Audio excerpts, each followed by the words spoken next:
ओम विघ्नेश्वराय वरदाय सुरप्रियाय लंबोदराय सकलाय जगद्दिताय नागायनाय सुतयज्ञ विभूषिताय गौरीसुताय गणनाथ नमो नमस्ते।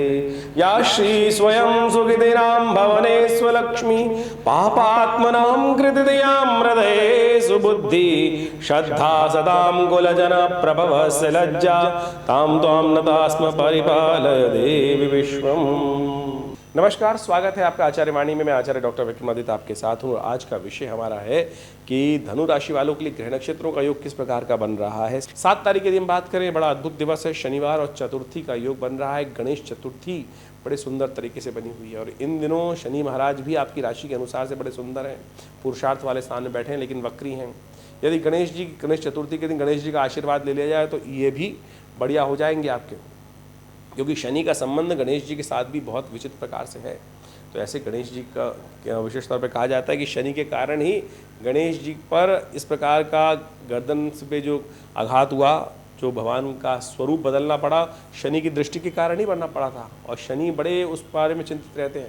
कहा जाता है इसी कारण से जो गणेश जी को सिंदूर चढ़ाते हैं उन पर शनि अनुकूल हो जाते हैं, शनि उनको कष्ट नहीं देते हैं। तो इस गणेश चतुर्थी के दिन ये उपाय भी आप कर सकते हैं, आपके लिए अच्छा रहेगा। कलंक चतुर्थी भी है, जो हमने अभी कथा थोड़ी देर पहले आपको बताई कि इस दिन भगवान कृष्ण ने भी चंद्र को दर्शन कर लिया था, उनके ऊपर कलंक लग गया। तो इस बात का ध्यान रखना चाहिए कि आपको भी विशेष तौर पर इस दिन चंद्र दर्शन नहीं करना है, लेकिन गलती से फिर भी देख लिया तो फिर हम एक कथा सुनाने जा रहे हैं आपको, समझ लीजिए। उसको सुनने के बाद रात्रि में सुन लीजिएगा। अगर बाई चांस गलती से दर्शन हो गए तो उससे आपकी कलंक से निवृत्ति हो जाएगी। तो भारतीय संस्कृति में आप समझें कि जितनी भी बातें वर्णित की गई हैं वो कहीं ना कहीं पौराणिक मतों से उसको जोड़ने का प्रयास किया गया। पौराणिक मत के अनुसार से उस कथा का बड़ा वैज्ञानिक महत्व भी है। अब भगवान कृष्ण ने भी चौथ के चांद को देखा था, उन पर भी एक चोरी का दोष लगा, जो कथा बड़ी प्रचलित है शास्त्र के अनुसार से। और कहा जाता है इसका बड़ा महत्व इसलिए है कि हम सब लोग भी जीवन में रहते हैं और हम सब लोग भी कई बार गलती से उस चांद के दर्शन हो जाते हैं, चौथ के चांद के दर्शन।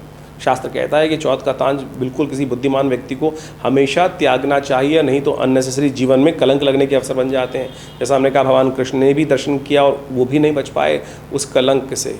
शास्त्र में कथा आती है। अब इस कलंक से बचने का तरीका क्या है? एक तो बड़ा बढ़िया तरीका यह है कि दूज के चांद को देख लिया जाए। इसी महीने में जो दूज का चांद दिखाई देता है उसको दर्शन कर लेने से फिर चौथ के चांद का दोष नहीं लगता। एक कथा और है, अब चंद्र दर्शन कर लिया, दूज का चांद देखा नहीं था तो क्या करें? शास्त्र में कथा आई है कि सत्याजित की जो कथा है और प्रसेन की जो कथा है और भगवान कृष्ण के साथ जुड़कर जो मणि चुराने की जो बात है उसकी कथा को श्रवण कर लेने से भी ये दोष से निवृत्त हो जाता है। यदि गलती से आपने भी वो देख लिया है तो आप भी इस कथा का श्रवण कर लीजिए। हम छोटे से रूप में, संक्षिप्त रूप में इस कथा को बताते हैं आपको। शास्त्र में जो वर्णित है, एक सम्यंतक मणि थी, बड़ी अद्भुत थी। कहा जाता है कि उसका इतना दिव्य प्रभाव था कि वो मणि विशेष तौर पर प्रतिदिन अद्भुत रूप से स्वर्ण उससे निकलता था। मणि का इतना सुंदर प्रभाव था। कहा जाता है कि एक दिन सत्याजित जो भगवान कृष्ण के कुल में ही उत्पन्न हुआ था, भगवान का सखा था, उसने बड़े दिव्य रूप से, कहा जाता है सूर्य का उपासक था, भगवान सूर्य की उपासना करके भगवान सूर्य को प्रसन्न किया और सम्यंतक मणि, दिव्य मणि वहाँ से प्राप्त करी। और उस मणि का बड़ी अद्भुत प्रभाव शास्त्र में वर्णित है। कहा जाता है कि 8 भार का सोना, जितने मणि थी उससे 8 गुना ज़्यादा भार का सोना प्रतिदिन वो जो मणि थी वो देती थी और उससे जनमानस की सेवा करने का सुंदर अवसर लोगों को प्राप्त होता था। कहा जाता है जब उसने प्राप्त किया तो भगवान कृष्ण को ही पता चला, तो भगवान कृष्ण ने सत्याजित से कहा कि हे मित्र, इस मणि को तुम राजा को दे दो और राजा को देने के बाद उग्रसेन महाराज को दोगे तो राज्य के काम आएगी ये मणि। तो कहा जाता है सत्याजित ने मना कर दिया। भगवान ने कहा चलो कोई बात नहीं, जैसी आपकी इच्छा, लेकिन ये सब निधियाँ जो हैं वो राज्य की सेवा, जनता की सेवा के लिए, जनमानस की सेवा के लिए होनी चाहिए और उसी से कार्य किया जाना चाहिए, केवल स्वांता सुखाय के लिए नहीं होना चाहिए। कहा जाता है कि एक दिन सत्याजित का जो भाई था, सत्याजित जो जिसको कहा जाता है, जिसका नाम प्रसेन था, वो एक दिन मणि को गले में लटका कर वन में चला गया और कहा जाता है आखेट के दृष्टिकोण से, और उस मणि के कारण से कहा जाता है कि वो सिंह से साथ कहीं रास्ते में शेर मिला और शेर उस प्रसेन को खा गया।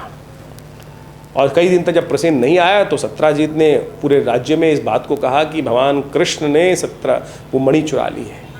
सत्याजित के इस आरोप से भगवान को सब लोगों ने कहा, क्योंकि मेरे को खुद कहा था भगवान कृष्ण स्वयं इस मणि को चाहते थे और जब मैंने नहीं दी तो भगवान ने मेरे भाई को को मार दिया। और जब भगवान पे ये कलंक लगा, क्योंकि चतुर्थी का चांद था, ये कहीं भी निषेध नहीं हो सकता है।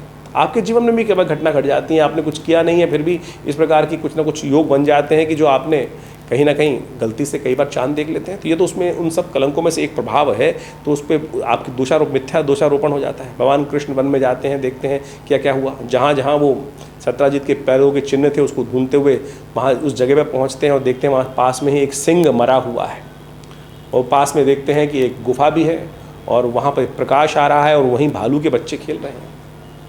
कहा जाता है भगवान कृष्ण को सब समझ में आ जाता है कि सत्राजित वहाँ मरा पड़ा है और साथ में सिंह मरा पड़ा है, तो बच्चे जो थे वो रोशनी जो थे वहाँ उस मणि से खेल रहे थे। भगवान कृष्ण जब गुफा में प्रवेश करते हैं तो वहाँ पर जामवंत उपस्थित होते हैं। जामवंत भगवान को पहचान नहीं पाते, कई दिन तक भगवान का युद्ध चलता है, और उसके बाद जब जामवंत भगवान को पहचानते हैं और हार जाते हैं जामवंत भगवान से, तब कहा जाता है कि अपनी पुत्री का विवाह भी भगवान को समर्पित कर देते हैं और मणि भी दे देते हैं भगवान को। वो मणि लाकर वापस वो सत्राजित को देते हैं और पूरा आख्यान बताते हैं कि किस प्रकार से प्रसेन को सिंह खा गया और सिंह को जामवंत ने मार दिया।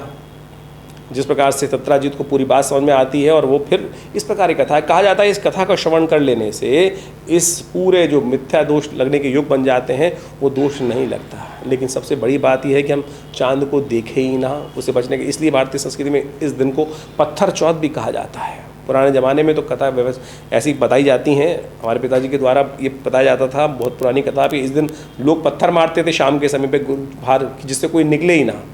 ये सत्य मान लीजिए दोष लगता है। तो हमारे जीवन में कई बार ऐसी घटना घट जाती हैं कि जो हम गलत भाव से किसी का अनहित नहीं भी करना चाहें तब भी वो कलंक मिथ्या रूप लग जाता है। तो उससे बचने के अनेक रास्ते शास्त्र में बताए गए हैं। तो इन सब चीज़ों को समझना चाहिए और उससे कहीं ना कहीं भगवान आपकी रक्षा भी करने की योग बना देते हैं। तो धनु राशि वालों, आपके लिए अब बात कर लेते हैं 8 तारीख की। 8 तारीख का रविवार का अवसर, पंचमी तिथि है और इस दिन ग्रह नक्षत्रों के दृष्टिकोण से राहु और केतु दोनों परिवर्तन की तरफ जा रहे हैं। उत्तरा भाद्रपद के तृतीय चरण पे राहु का प्रवेश होगा और हस्त नक्षत्र के प्रथम चरण पे केतु का प्रवेश होगा। और ये दोनों का परिवर्तन जो बनने जा रहा है ये कहीं ना कहीं थोड़े से सुख में कमी लाने के योग बना सकता है। तो थोड़ा सा ध्यान करते हुए उपाय करें, इनके लिए बहुत ज़रूरी है। भगवान शंकर का पूजन करें, भस्म से भगवान का अभिषेक करें, भस्म आरती करें, भस्म से अभिषेक करें। ये राहु के नेगेटिव प्रभाव को दूर करने वाला रहेगा। इस दिन क्षमावाणी पर्व है। कहा जाता है कि अपने समस्त दोषों पे क्षमा मांगनी चाहिए और दूसरों के दोषों को भी क्षमा कर देना चाहिए, दूसरों के कृत्यों को देखते हुए। ये क्षमा भारतीय संस्कृति में एक धर्म का स्वरूप कहा गया है, सनातन संस्कृति के अंदर। तो इसलिए ध्यान रखते हुए कार्य करें, इस दिन का सुंदर उपयोग करते हुए कार्य करेंगे तो अच्छा रहेगा। 9 तारीख की हम बात करें तो उस दिन सोमवार का अवसर, षष्ठी तिथि और चंद्रमा परिवर्तन की तरफ जाएंगे वृश्चिक राशि में करीब 11:25 पर। यह आपके लिए गजकेसरी योग का निर्माण करेंगे। गोचर में गजकेसरी योग आपकी राशि में जहाँ बनता दिखाई दे रहा है, यह आपके लिए दोनों धारी काम कर सकता है। थोड़ा खर्चा भी बढ़ाएगा लेकिन लाभ के योग बनाने की स्थिति भी उत्पन्न कर सकता है, लेकिन थोड़ा ध्यान रखना पड़ेगा इस समय। सूर्य का उपाय करें, सूर्य षष्ठी है, सूर्य को जल अवश्य दीजिएगा, देखिए इससे लाभ के योग बनेंगे। हो सके तो दूध का दान कीजिए, ये भी अच्छा उपाय दिखाई देता है आपके लिए। सर्वार्थ सिद्ध योग भी बनेगा इस दिन, कोई नया कार्य आरंभ करने के लिए दिन अच्छा दिखाई देगा। 10 तारीख की यदि हम बात करें, मंगलवार और सप्तमी तिथि का अवसर, और उसके बाद आने वाले समय में महालक्ष्मी व्रत आरंभ होने के योग बनने वाले हैं। ये बहुत सुंदर हैं और इसके बाद से बहुत जल्दी योग बनेगा। ग्रह नक्षत्रों की चाल यदि समझें तो आपके लिए थोड़ा सा ध्यान रखते हुए कार्य कर लेंगे तो सफलता का योग बनाता दिखाई दे रहा है ग्रह। ग्रहों का जो प्रभाव है वो बड़ा विचित्र है, इन सब प्रभावों को हमें समझना चाहिए। पंचांग के दृष्टिकोण से जो तिथि, मुहूर्त, वार इत्यादि सब आते हैं, ये कहीं ना कहीं बड़ा महत्व विशेष रखते हैं और इन सब का जुड़ाव कहीं ना कहीं कथाओं के माध्यम से भारतीय ऋषि मुनियों ने पौराणिक कथाओं के साथ जोड़कर, वेद के साथ जोड़कर, उपनिषदों के साथ जोड़कर उनका संबंध स्थापित किया। चाहे वो कोई जयंती आ रही है, चाहे कोई उत्सव आ रहा है, इन सबको हमें समझने का प्रयास करना चाहिए। मैंने आपको कई बार पहले ही समझाने का प्रयास किया है, पंचांग के साथ ज्योतिष को वास्तविक तौर पर आध्यात्मिक दृष्टिकोण से ही देखने की आवश्यकता है। अध्यात्म ज्योतिष को यदि कहा जाता है कि वेद का अंग है, लेकिन कुछ लोग तथाकथित तौर पर ज्योतिष को ऐसे उपस्थित करने का प्रयास करते हैं कि उसका अध्यात्म से कोई लेना देना नहीं है।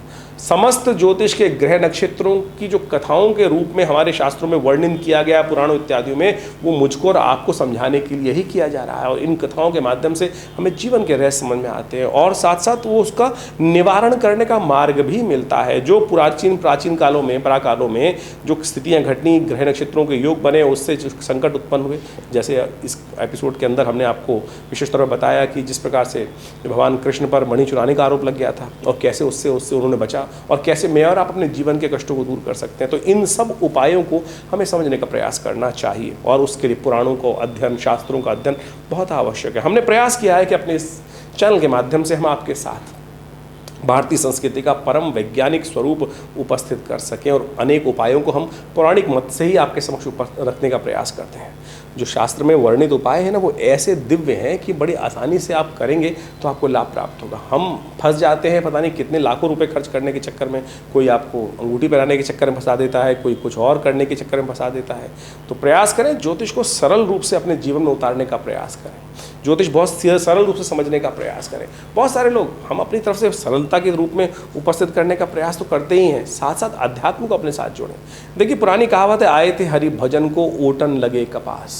बड़ी विचित्रता है हमारे जीवन में कि हम आए थे इस लक्ष्य को, यानी इस पूरा जीवन की जो पद्धति है वो बड़ी विचित्र है। हम आए किस कार्य के लिए? उस परमात्मा को साधने के लिए मनुष्य जन्म प्राप्त किया, लेकिन इस संसार की माया में उपस्थित होकर यहीं को फंस जाते हैं और उस वास्तविक लक्ष्य से भटक जाते हैं। तो ज्योतिष को इस बात से समझने का प्रयास करें, कष्ट भी निवारण हो, जीवन में सुख का पदार्पण भी हो, और साथ साथ वो जो कष्टों को दूर करने के लिए जो उपाय हो वो शास्त्रोक्त हों, जो कहीं मति भ्रम न उत्पन्न करें। लेकिन आज ऐसे ऐसे उपाय जिनको सुनकर भी शर्म आ जाए, लोग ऐसी उपाय करने का प्रयास करते हैं, कथाओं को इस तरह से उपस्थित करने का प्रयास करते हैं कि अध्यात्म का उससे कोई लेना देना ही नहीं है।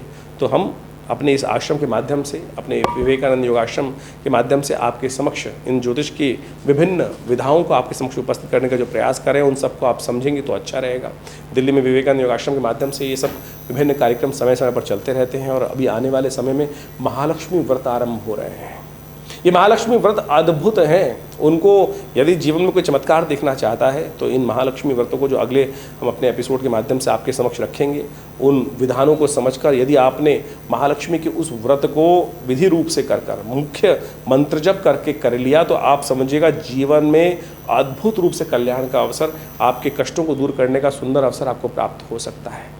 मुहूर्त पंचांग जो बताता है ना, वो मुहूर्त बताता है, और मेरे अनुसार से हम इसको ऐसे समझ सकते हैं कि ये मुहूर्त जो है वो विशेष तौर पर आपके कष्टों को निवारण करने का, पुण्यों को उदय करने का वो एक सरल मार्ग है, जिसमें जो आप कर्म करोगे उसका कई गुना अधिक प्रभाव आपके जीवन में उत्पन्न हो जाएगा। और यदि हमने कष्टों को बहुत जल्दी भगाने के लिए, जो अपने जीवन के संघर्षों को दूर करने के लिए रास्ता उस मुहूर्त के अनुसार से, पंचांग के दृष्टिकोण से, ज्योतिष के विज्ञान को समझते हुए अपना लिया, तो आप समझ लें जीवन के कष्ट बहुत जल्दी से दूर हो सकते हैं।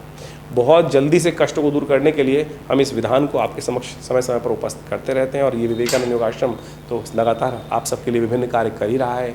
नित्य प्रति 8 घंटे यज्ञ होता है आश्रम पर, विभिन्न समय पर विभिन्न उत्सव मनाए जाते हैं, सुंदरकांड का कार्यक्रम समय समय पर चलते रहते हैं, कथाओं के माध्यम से चलते रहते हैं, और अभी श्राद्ध भी आएंगे। उन श्राद्धों के अवसर पर आप अपने पितरों से के कष्टों से निवृत्त करने के लिए, पितरों के निमित्त अपने दायित्व को निर्वाह करने के लिए विभिन्न यज्ञ इत्यादि, विभिन्न आपके जीवन में जन्मोत्सव चल रहा है, कुछ और कार्यक्रम चल रहे हैं, उन सब की सेवाओं के लिए भी विभिन्न पुण्य कार्य आश्रम के साथ जुड़कर कर सकते हैं। और आश्रम के संपर्क के नंबर्स जो नीचे दिए गए हैं उन सब पर जुड़कर आप हर रविवार को होने वाले यज्ञ में भी आश्रम में पधार सकते हैं, जो सुबह करीब 8 बजे से लेकर करीब 10 बजे तक भंडारे के साथ चलता है। आशा करते हैं आप सब आश्रम के साथ जुड़कर अपने जीवन में आगे बढ़ने का सुंदर प्रयास करेंगे। धन्यवाद, नमस्कार।